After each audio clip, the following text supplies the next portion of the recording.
Alors on poursuit sur les sources internationales de la fiscalité très rapidement avec l'évocation de ce que j'appelle des structures de coopération interétatiques. Alors l'idée c'est quoi? C'est que au fond, il y a plusieurs types de sources internationales à la fiscalité française. Et donc il y a des sources qui sont parfaitement normées dans tous les sens du terme, et en particulier au plan juridique, avec ce que j'évoquais, les conventions multilatérales, les conventions bilatérales, etc., le rôle de l'ONU, le rôle de l'OCDE, voire le rôle de l'Union européenne au niveau international. Bon, ça c'est un point important. Puis il y a une autre action qui va avoir une influence sur la fiscalité des États, une autre action qui va intervenir. Cette action, elle va être conduite par des structures de coopération interétatiques ou intergouvernementales. On va dire pour l'instant que ce sont des notions équivalentes. Intergouvernementale, interétatique, c'est pas exactement le cas, mais euh, on va admettre. Alors de quoi je parle là? Eh ben, comme vous le voyez sur la diapositive, je parle des fameux G, G7, G8, G20, etc., dont l'actualité est souvent peuplée. Ces organisations se sont créées à côté, où ces structures, ce ne sont pas des organisations internationales, donc il n'y a pas de statut diplomatique, je dirais, à ces organisations. Ce sont plutôt des clubs de pays qui se sont réunis en marge des organisations internationales à partir des années 70, hein, structure informelle de coopération et de discussion entre les États, pour traiter de thèmes particuliers, souvent de nature économique, mais au sens très très large, hein. Essayer de tracer un peu des perspectives mondiales. On entre vraiment dans le phénomène de mondialisation contemporaine, hein, dans ces années-là. Et la France, le président Giscard d'Estaing à l'époque, prend l'initiative de réunir des collègues, entre guillemets, parmi les pays les plus riches de l'époque. Donc on commence avec un G7, hein, donc qui comprend initialement, à l'invitation du président de la République de l'époque, en 76, la France, bien sûr, puissance invitante, l'Allemagne, l'Italie, le Japon, le Royaume-Uni, les États-Unis et le Canada. Puis on va adjoindre en 97 la Russie, hein, le G7 va se transformer en G8. L'idée, en fait, c'est de réunir de manière informelle les chefs d'État et de gouvernement, c'est-à-dire en fait les exécutifs des pays les plus riches de la planète, les 7, les 8 ou les 20 pays les plus riches de la planète. Le G20 va aussi se constituer de la même manière, c'est-à-dire c'est le G8 qui va inviter en quelque sorte d'autres pays riches, mais plutôt des pays émergents, comme on dit, c'est-à-dire des pays vraiment grands, vraiment riches, ou à gros gros potentiel, même s'ils ne sont pas nécessairement des pays développés à économie de marché. Et donc parmi ces pays qui vont compléter le G8 et qui vont constituer le G20, toujours structure informelle, hein, c'est-à-dire c'est un pays qui va inviter les autres. Et donc c'est pas plus compliqué que ça. Enfin c'est pas en tout cas normé du point de vue des organisations internationales telles qu'on les connaît habituellement, ONU, OCDE, etc. C'est pas le cas. Donc ces autres pays qui vont compléter le G8 et monter le G20, ou permettre de monter jusqu'à 20, c'est quoi? C'est le Brésil, c'est l'Inde, c'est la Chine, c'est l'Afrique du Sud, c'est l'Arabie Saoudite, l'Argentine, l'Australie, la Corée du Sud, l'Indonésie, le Mexique, la Turquie, et puis l'Union européenne qui sera admise en tant que, je dirais, observateur, si on peut dire, invité en tant que pays, mais pour représenter les pays européens non déjà membres, hein, bien sûr, de ces structures d'échange, hein, de ce club, de ces clubs. Alors pourquoi je parle de ça en matière de fiscalité? C'est parce que les G, et en particulier le G8, va être à l'origine de mouvements de coopération sur des thèmes, hein, qui vont intéresser la fiscalité internationale, et en particulier des thèmes comme la lutte contre les paradis fiscaux, et dans les années 90, donc la volonté de limiter l'évasion fiscale et la lutte contre le blanchiment d'argent et la criminalité organisée. Et à partir de 2001, il y aura une préoccupation qui va s'élargir à la coopération contre le terrorisme. Donc à partir des attentats du 11 septembre de 2001.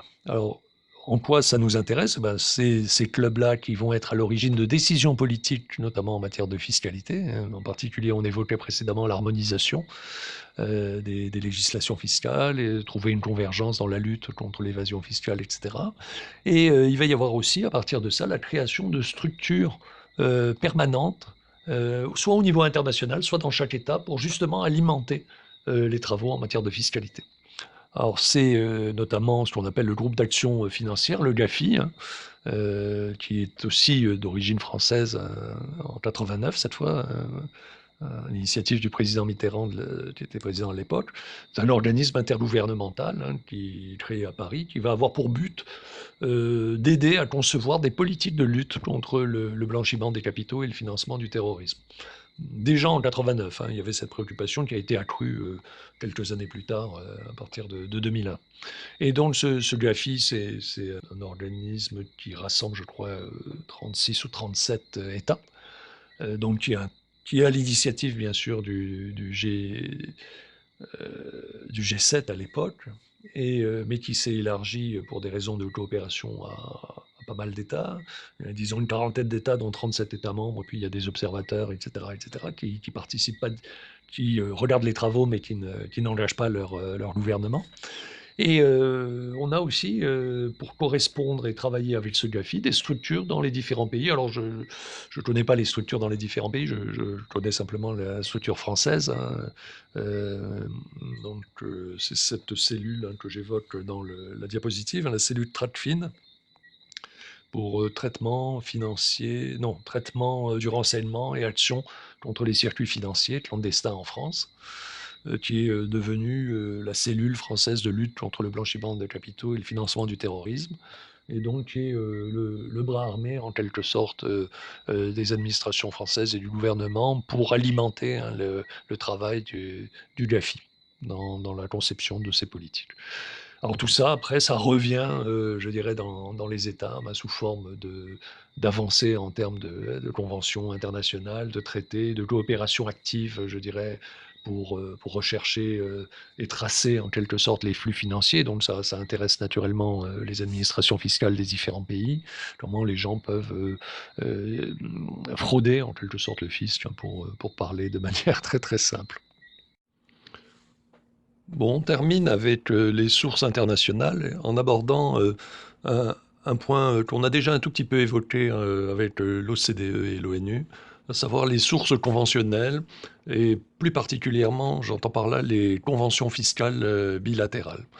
Alors je rappelle d'abord le principe de base de la fiscalité qui nous occupe dans ce paragraphe, dans ce chapitre, c'est que chaque État dispose du monopole d'imposer les personnes qui résident sur son territoire ou les activités qui génèrent des revenus sur son territoire. C'est un des principes fondamentaux reconnus naturellement au plan international qui fonde la fiscalité et le droit de chaque État sur son territoire, pour faire simple. C'est même un des attributs fondamentaux de la souveraineté. C'est sans doute une des raisons pour lesquelles la compétence en matière de fiscalité n'a pas été transférée par les États membres de l'Union européenne à l'Union européenne à Bruxelles. Alors dans ce contexte, au fond, rien n'empêche juridiquement les personnes physiques ou morales travaillant dans un État et résidant dans un autre État d'être imposées deux fois, à la fois par l'État où se déroule l'activité économique et à la fois par l'État de la résidence du contribuable. Alors pour éviter ça, l'ancêtre de l'ONU, la SDN, hein, la Société des Nations, avait proposé dès le début des années 1920 le principe de non-double imposition.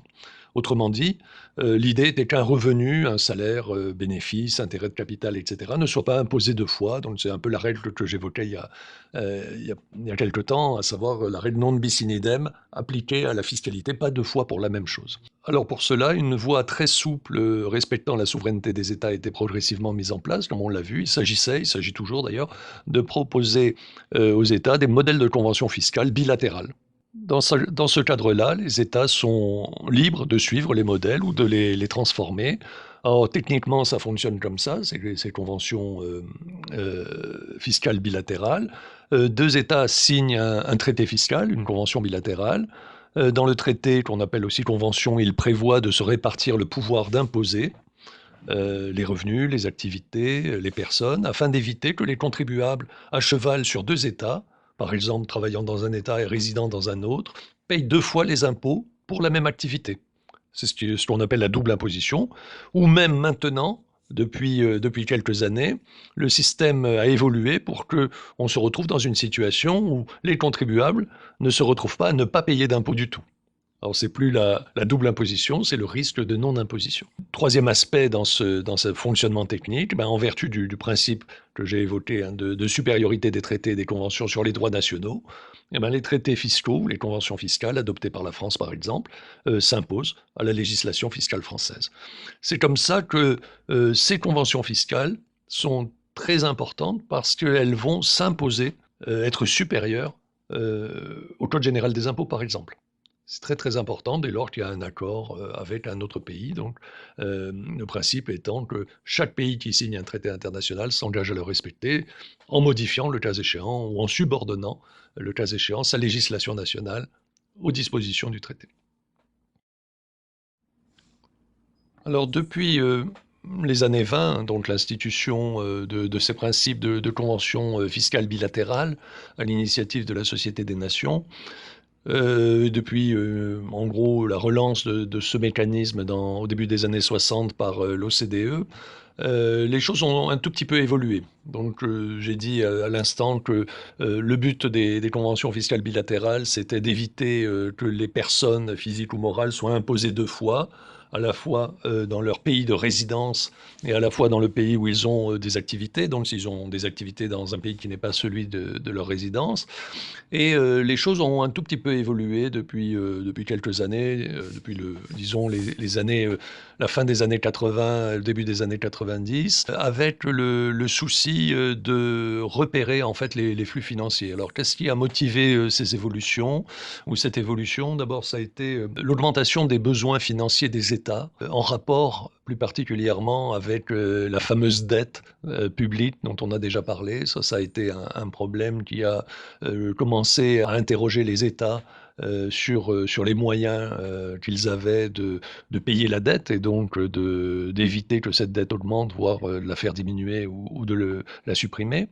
Et une deuxième problématique qui était celle de la criminalité internationale et du terrorisme. Ça, c'est une problématique qui a émergé également à partir des années 80, à partir des années 90 et plus encore à partir du début des années 2000. On évoquait le 11 septembre 2001 comme une date un peu phare dans le retournement de situation contre le terrorisme.